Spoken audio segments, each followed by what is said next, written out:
जय हिंद। आज हम 8.1 का थ्योरी देखते हैं, त्रिगोण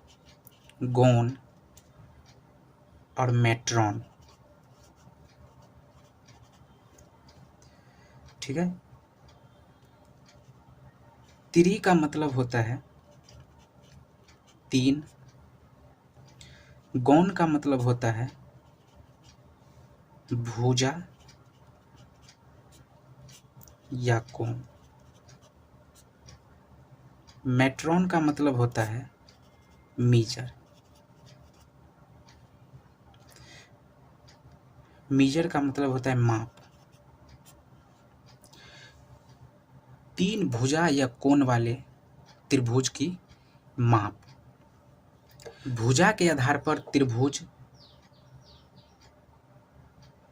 तीन प्रकार के होते हैं एवं कोण के आधार पर त्रिभुज तीन प्रकार के होते हैं।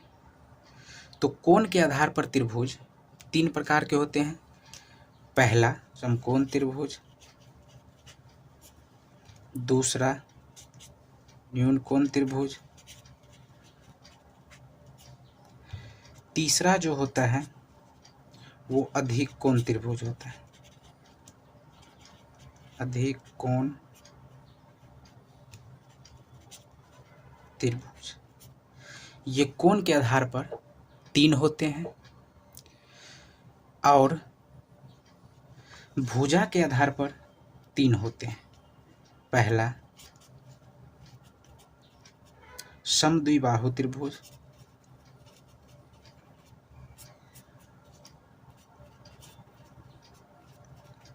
समद्विबाहु त्रिभुज, दूसरा समबाहु त्रिभुज, समबाहु त्रिभुज, तीसरा जो होता है वो होता है विषमबाहु त्रिभुज। विषमबाहु त्रिभुज। ठीक है। भुजा के आधार पर तीन और कोण के आधार पर तीन। तो भुजा के आधार पर त्रिभुज तीन प्रकार के जो होते हैं, समद्विबाहु त्रिभुज, समबाहु त्रिभुज, विषमबाहु त्रिभुज। और कोण के आधार पर तीन होते हैं, समकोण त्रिभुज, न्यून कोण त्रिभुज और अधिक कोण त्रिभुज। कोणमिति में हम सिर्फ समकोण त्रिभुज के बारे में बात करेंगे। तो मैं पहला हेडिंग लगाता हूं कि समकोण त्रिभुज। जिस त्रिभुज का एक कोण समकोण हो उसे समकोण त्रिभुज कहते हैं। यहाँ से एक हम समकोण त्रिभुज ड्रॉ करते हैं। समकोण त्रिभुज में इस भुजा को हम कर्ण कहते हैं, इसे हम H से डिनोट करते हैं। इस भुजा को हम आधार कहते हैं, जिसे हम B से डिनोट करते हैं। इस भुजा को हम लंब कहते हैं, जिसे हम P से डिनोट करते हैं। इस समकोण त्रिभुज में एक कोण समकोण कहने का मतलब हुआ कि कोण B जो है समकोण है। लिख लेंगे कोण B बराबर 90 डिग्री। कोण B बराबर 90 डिग्री। ठीक है, इतना तक आप सब समझ गए। अब हम धीरे धीरे समझते हैं कि लंब क्या होता है, आधार क्या होता है, कर्ण क्या होता है। ठीक है, अब समझते हैं कि कर्ण क्या होता है। तो कर्ण का हेडिंग लगाते हैं, समकोण त्रिभुज में सबसे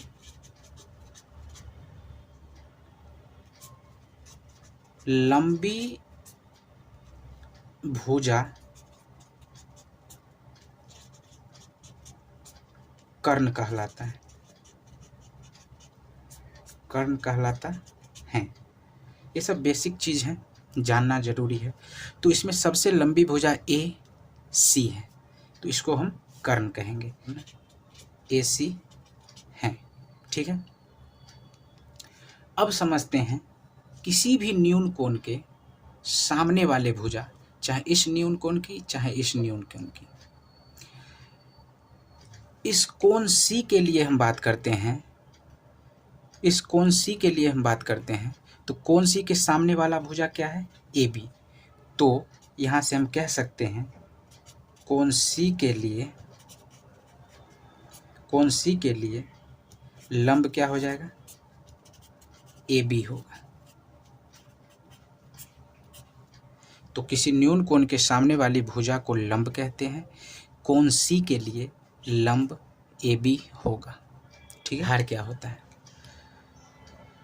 जो इस त्रिभुज में जो तीसरी भुजा बच जाती है वही क्या कहलाता है, आधार। तो हम लिख देते हैं यहाँ तीसरी भुजा आधार कहलाती है।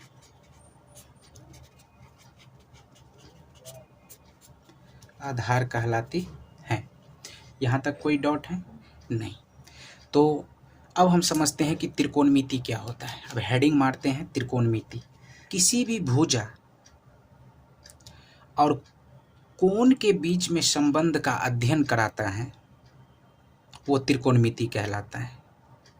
एक समकोण त्रिभुज बनाते हैं, एच स्क्वायर बराबर P square plus B square. H square बराबर P square plus B square. अब यहाँ से आपको कर्ण स्क्वायर बराबर लंब स्क्वायर जोड़ आधार स्क्वायर, ये पाइथागोरस प्रमेय कहते हैं इसको। एच स्क्वायर बराबर P square plus B square, और ये इस त्रिकोणमिति के लिए मोस्ट फार्मूला है। आप लोगों को इस चीज़ को पढ़ लेना है अच्छी तरीके से। तो एच स्क्वायर बराबर P square plus B square.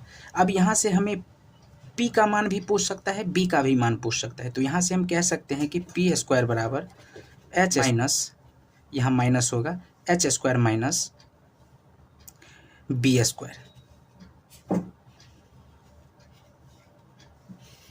इस फॉर्मूला को जानना बहुत ज़रूरी है। अगर यहाँ से हमको बी पूछ दिया, बी स्क्वायर बराबर होता है एच स्क्वायर और माइनस पी स्क्वायर। इसको अच्छे तरीके से याद रखना है, आगे इसका बहुत यूज है। यहाँ से पाइथागोरस प्रमेय से एक एच स्क्वायर बराबर P square plus B square का फॉर्मूला आ जाता है। यहाँ से अगर हमको पी पूछ दिया तो एच स्क्वायर और माइनस ये इधर चला जाएगा तो बी स्क्वायर हो जाएगा, और यहाँ से बी अगर पूछ दिया तो बी स्क्वायर बराबर हो जाएगा एच स्क्वायर और माइनस में इधर जाने के बाद पी स्क्वायर। तो यहाँ से हम कह सकते हैं कि कर्ण स्क्वायर बराबर लंब स्क्वायर जोड़ आधार स्क्वायर। इस फॉर्मूला को आप लोगों को अच्छे तरीके से याद कर लेना है, इसका यूज काफ़ी है। पाइथागोरस प्रमेय, इसको जानना बहुत ज़रूरी है, इसको आप लोग अच्छे तरीके से याद कर लीजिएगा।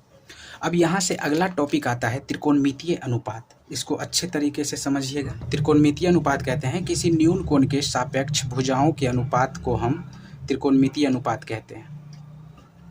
तो न्यून कोण के सापेक्ष, तो यहाँ से एक हम समकोण त्रिभुज ड्रॉ करेंगे। इस समकोण त्रिभुज में इसको कहते हैं हम कर्ण, हाइपोटेनियस, इसको कहते हैं बेस यानी आधार, इसको कहते हैं हम लंब यानी पी बोलते हैं लंब को। इतना बात तो आप लोगों को समझ में आ गया होगा। तो त्रिकोणमितीय अनुपात टोटल हमारे पास 6 हैं। तो टोटल त्रिकोणमितीय अनुपात 6 हैं। तो पहला है साइन थीटा, दूसरा है कॉस थीटा, तीसरा है टेन थीटा, चौथा है कोसेक थीटा, पांचवा है सेक थीटा और छठा है कॉट थीटा। वो थीटा मान लेते हैं। क्या मान लेते हैं? थीटा। तो साइन थीटा के लिए देखिए, किसी न्यून कोण के सापेक्ष भुजा के अनुपातों को हम त्रिकोणमितीय अनुपात कहते हैं। इस थीटा के, इस भुजा के, देख रहे हैं आप, इस थीटा के सापेक्ष अगर हम साइन थीटा को देखें तो यहाँ से हम कह सकते हैं कि ये सामने, थीटा के सामने वाला भुजा लंब होता है यानी पी, और एच जो है ये हो जाता है कर्ण। एच कभी बदलता नहीं है, तो पी बटा में एच। तो पी को हम क्या कहते हैं? लंब। एच को क्या कहते हैं? कर्ण। तो हम यहाँ से ये भी लिख सकते हैं कि ए बी सी, ये क्या हो गया? एक कोण 90, समकोण त्रिभुज हम बताए हुए हैं पीछे। तो यहाँ से लंब क्या हो जाएगा इसका AB और कर्ण क्या हो जाएगा AC। अब देखिए इसी तरह से अगर हम थीटा, इस थीटा के बात करेंगे कॉस थीटा में, तो इसके सामने वाला हो जाए ये तो लंब हो जाएगा, तो आधार क्या हो जाएगा, तो ये हो जाएगा BC क्या हो जाएगा आधार, यानी B बट्टा में H तो बदलता नहीं है, तो B क्या हो जाएगा आधार और क्या होता है H कर्ण। तो यहाँ से हम कह सकते हैं कि BC बट्टा में AC। अब इसी तरह से थीटा के आधार पर ये सामने वाला भुजा क्या हो जाता है लंब, तो इसका होता है P लंब, थीटा के सामने वाला भुजा लंब PB, P बट्टा में B। तो P का वैल्यू क्या हो जाएगा लंब, P को हम क्या बोलते हैं लंब और B को आधार बोलते हैं, B को क्या बोलते हैं आधार। तो यहाँ लिख लेंगे आधार। तो हम लिख सकते हैं यहाँ से AB बट्टा में BC, ठीक है, P/B। इसी तरह से कोसेक थीटा जो होता है H/P होता है, ठीक है। तो ये सामने वाला भुजा लंब हो गया और ये हो जाएगा हाइपोटेनियस। तो H क्या है मेरा, तो कर्ण बटा लंब, कर्ण बाय लंब, तो कर्ण क्या है मेरा AC और लंब क्या है मेरा AB। इसी तरह से सेक थीटा का जो होता है H/B होता है, H मेरा क्या है कर्ण बटा आधार और कर्ण मेरा क्या है AC, आधार क्या है मेरा BC। इसी तरह से कोट थीटा बराबर होता है B/P। साइन थीटा जो होता है वो कोसेक थीटा का उल्टा होता है, कॉस थीटा जो होता है वो सेक थीटा का उल्टा होता है, जो टेन थीटा होता है वो कॉट थीटा का उल्टा होता है। देखिए साइन थीटा P बट्टा H है, तो कोसेक थीटा क्या हो जाएगा H/P। देखिए ये ऊपर चला गया, ये नीचे आ गया। इसी तरह से कॉस थीटा B बट्टा में H है, तो यहाँ सेक थीटा क्या है H ऊपर चला गया और B नीचे आ गया। देखो ये एक दूसरे के क्या है रिवर्स है। तो यहाँ से हम कह सकते हैं, ये नोट कीजिएगा, बहुत अच्छा फॉर्मूला है, इस फॉर्मूला को आगे हम यूज करेंगे। तो यहाँ से साइन थीटा क्या है रिवर्स है किसका कोसेक थीटा का। तो मेरा एक फॉर्मूला ये हो गया। दूसरी बात कॉस थीटा किसके रिवर्स है, तो आप कहेंगे सेक थीटा के रिवर्स है, आराम से याद हो गया ये। अगर हम यहाँ से कहेंगे कि टेन थीटा किसके है रिवर्स, तो आप कहेंगे कि 1/cot थीटा के रिवर्स है। क्या इस बात को आप लोग समझ रहे हैं? तो इस फॉर्मूला को आप लोगों को अच्छे तरीके से याद कर लेना है। अगर आप याद कर लेते हैं तो आगे क्वेश्चन करने में कोई समस्या नहीं होगा, ठीक है। पीछे फॉर्मूला आप लोगों को समझ में आ गया। आप इस बात को भी याद रख लीजिएगा कि टेन थीटा बराबर साइन थीटा अब बट्टा में कॉस थीटा होता है, और एक होता है कॉट थीटा बराबर जस्ट इसके रिवर्स हो जाते हैं, ये ऊपर चला जाता है कॉस थीटा अब बट्टा में क्या हो जाएगा साइन थीटा। इस फॉर्मूला को भी आप लोगों को अच्छे तरीके से याद रखना है, ठीक है। सबको हम बॉक्स में बंद कर देते हैं।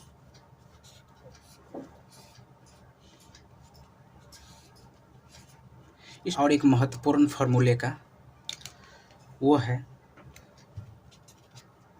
कि sine theta into cosec theta बराबर में एक होता है, cos theta into sec theta बराबर में 1 होता है, और tan theta into cot theta बराबर में 1 होता है। तो आप लोगों को ये भी फॉर्मूला अच्छे तरीके से याद रखना है। एक प्रूफ हम कर देते हैं, बाकी आप लोग समझ लीजिएगा। ये साइन थीटा का फॉर्मूला क्या होता है P बट्टा में H, और कोसेक थीटा बराबर क्या होता है H/P। अगर आप इसको और इसको काटेंगे, इसको और इसको काटेंगे, तो ये क्या हो जाता है 1। इसी तरह से कॉस थीटा को हम क्या बोलते हैं B/H, और सेक थीटा को क्या बोलते हैं H/B। तो देखिए ये भी कट गया, ये 1 के बराबर आ गया। इसको हम देखते हैं, इसको बोलते हैं P/B और कॉट थीटा को बोलते हैं B/P।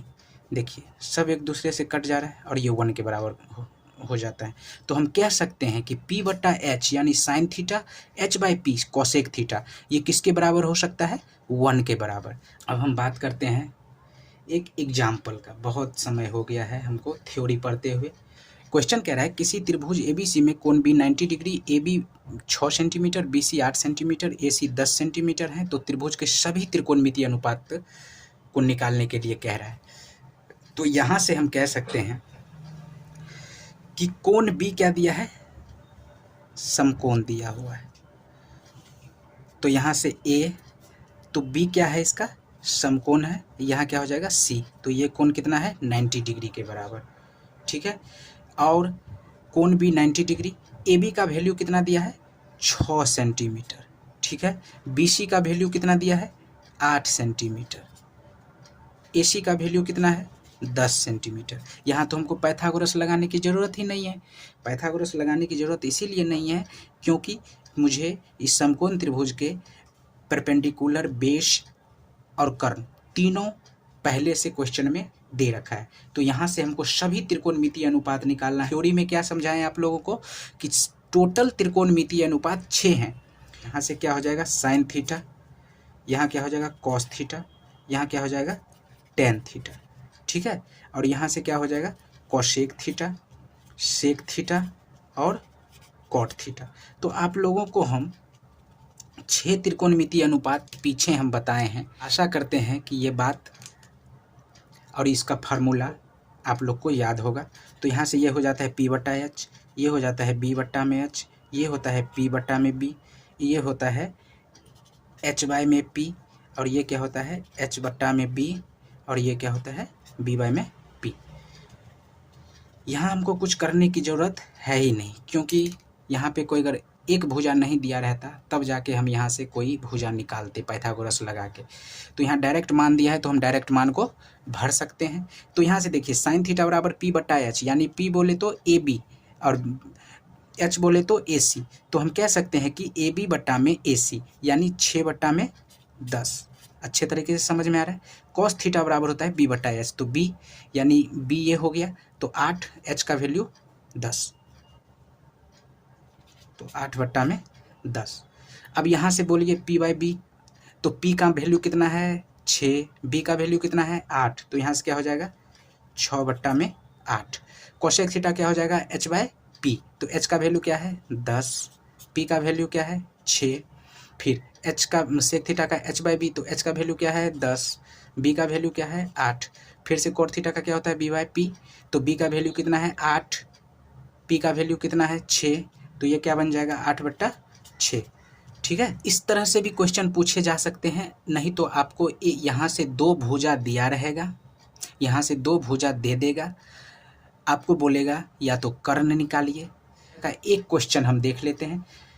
किसी त्रिभुज PQR में कोण Q 90 डिग्री तथा PQ 3 सेंटीमीटर, QR 4 सेंटीमीटर हो तो कोण R के लिए सभी त्रिकोणमितीय अनुपात ज्ञात कीजिए।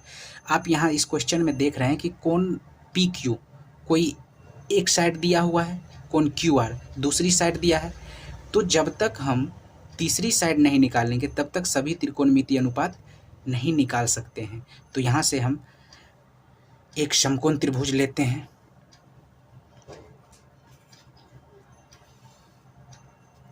समकोण त्रिभुज ले लिए। अब यहाँ से कहता है कि कोण Q जो है आपका ये 90 डिग्री। ठीक है।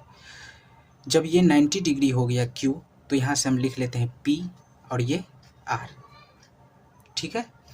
तो अब हम देखते हैं कि कह रहा है कि PQ जो है 3 सेंटीमीटर है, ये कितना है? 3 सेंटीमीटर। QR कितना है? 4 सेंटीमीटर, और हमें PR निकालना है। तो यहाँ से हम कैसे क्वेश्चन को सॉल्व करेंगे, थोड़ा ध्यान दीजिएगा आप लोग। यहाँ से हम कहेंगे कि दिया है, क्वेश्चन में जो दिया है वो PQ कितना दिया है? 3 सेंटीमीटर। ठीक है। QR कितना दिया है? QR 4 centimetre. तो PR बराबर क्या हो जाएगा? वाट। तो हम कह सकते हैं यहाँ से कि लंब और आधार दिया हुआ है, हमको कर्ण निकालना है। तो हम क्या बोल रहे हैं कि कर्ण निकालने के लिए या लंब निकालने के लिए या आधार निकालने के लिए आप लोगों को पाइथागोरस प्रमेय यूज करना है। तो यहाँ से हम क्या लिखेंगे, पाइथागोरस प्रमेय से, पाइथागोरस प्रमेय से। तो पाइथागोरस प्रमेय कहता है कि कर्ण स्क्वायर बराबर लंब स्क्वायर और जोड़ में आधार स्क्वायर। तो आप लोग बताइए कि कर्ण क्या है, पी आर। तो यहाँ से हम कह सकते हैं पी आर का स्क्वायर बराबर पी क्यू का स्क्वायर और जोड़ क्यू आर का स्क्वायर। तो यहाँ से पी आर स्क्वायर बराबर क्या जो, पी क्यू का वैल्यू क्या है 3 का स्क्वायर और प्लस में क्यू आर का कितना दिया हुआ है 4 का स्क्वायर। तो यहाँ से पी आर स्क्वायर बराबर हो जाएगा 3 तिया 9 और 4 चौके 16। तो पी आर का वैल्यू क्या हो जाएगा 16 9 25। तो जब हम यहाँ से स्क्वायर हटाएंगे तो इधर रूट लग जाएगा। तो यहाँ से पी आर का वैल्यू कितना आ गया मेरा 5। कितना आ गया 5 आ गया। अब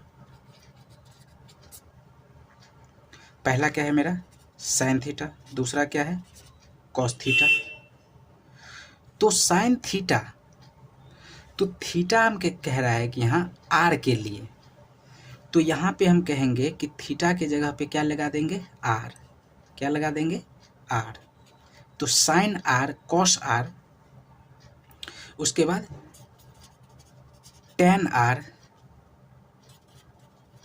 कोसेक आर सेक आर और कॉट आर। तो मेरा टोटल 6 त्रिकोणमितीय अनुपात आ गया। इस त्रिभुज में इस आर के लिए, इस आर एंगल के लिए हम बात करेंगे, ठीक है। तो साइन थीटा का फॉर्मूला होता है पी बट्टा में एच, ये क्या होता है बी बट्टा में एच, ये पी बाई बी, ये एच बाई पी और ये एच बाई बी और ये क्या होता है बी बाई में पी, ठीक है। साइन आर के लिए इस त्रिभुज के सामने वाले भुजा क्या हो जाता है लंब, ठीक है। लंब 3 और हाइपोटेनियस 5। याद रखिएगा कि आधार और लंब बदलता है और हाइपोटेनियस साइलेंट होता है, वो कभी बदलता नहीं है, वो वैसे का वैसे रहता है। तो यहाँ से देखिए आर के लिए, आर के सामने वाला भुजा क्या हो जाएगा लंब। तो आधार क्या मेरा हो जाएगा 4 और एच तो मेरा बदलने वाला है नहीं।